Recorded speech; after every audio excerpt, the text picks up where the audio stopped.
យើងទើបតែចាប់ផ្ដើមសាងដងហើមស្នេហ៍មួយនេះបងដឹងថាពេលនេះអូនមិនទាន់ភ្លេចនាងចាំងកុំប្រើពីបែបនេះហើយសូមបងឈុំកិនប្តេប្តឹងរឿងឈឺចាប់ច្រើនណាស់ដែលគេធ្វើដាក់អូនអាចគូហងបងមិនអាចគូហងខ្លួនឯងកែភ្នែកអូនសំដែងស្ដែងឲ្យបងដឹងទាំងវងគ្រាន់តែពេលខ្លាំងអូននឹងឃើញហើយសោកស្ដាយរឿងចឹងអូនស្មោះគេខ្លាំងណាស់នៅតែបែកគ្នា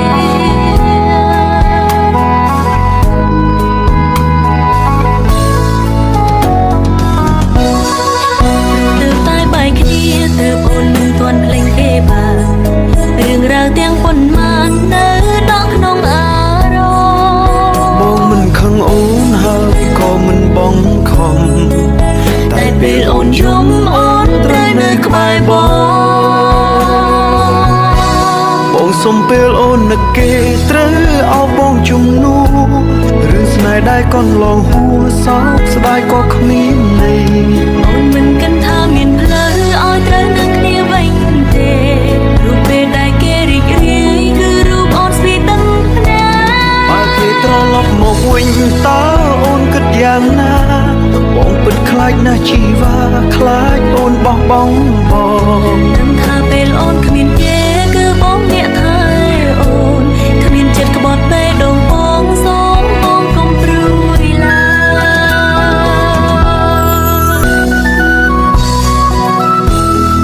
អូនអាចគូហងបងមិនអាចគូហងខ្លួនឯ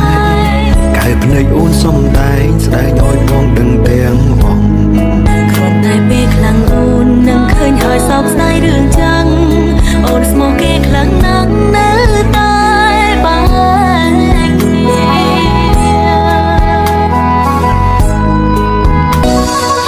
រូបទើបតែបែកគ្នាទើបអូនមិនទាន់ភ្លេចគេបាន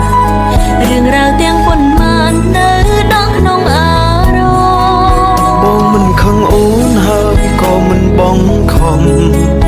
តែពេលអូនយំអូនត្រូវនៅក្បែរបងសុំពេលអូននឹកគេត្រូវអោបបងជំនួរឿងស្នេហ៍ដែលកន្លងហួសសោកស្ដាយក៏គ្មានន័យអូនមិនគិតថាមានផ្លូវឲ្យត្រូវនឹងគ្នាវិញទេ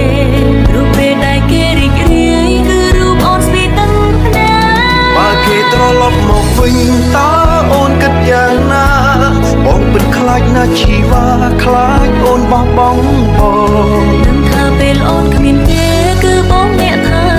អូនគ្មានចិត្តក្បត់ពេលដងបងសូមបងកុំព្រួយឡើ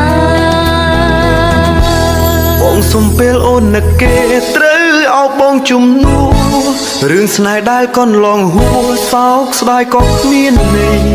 អូនមិនគិតថាមានផ្លូវឲ្យត្រូវនឹងគ្នាវិញទេរូបពេលដែលគេរីករាយគឺរូបអូនស្ពីដឹងភ្នែកបើគេត្រឡប់មកវិញតើអូនគិតយ៉ាងណាបងពិតខ្លាចណាស់ជីវ៉ាខ្លាចអូនបោះបង់បងដឹងថាពេលអូនគ្មានគេគឺបងអ្នកថែអូនគ្មានចិត្តក្បត់ពេលដង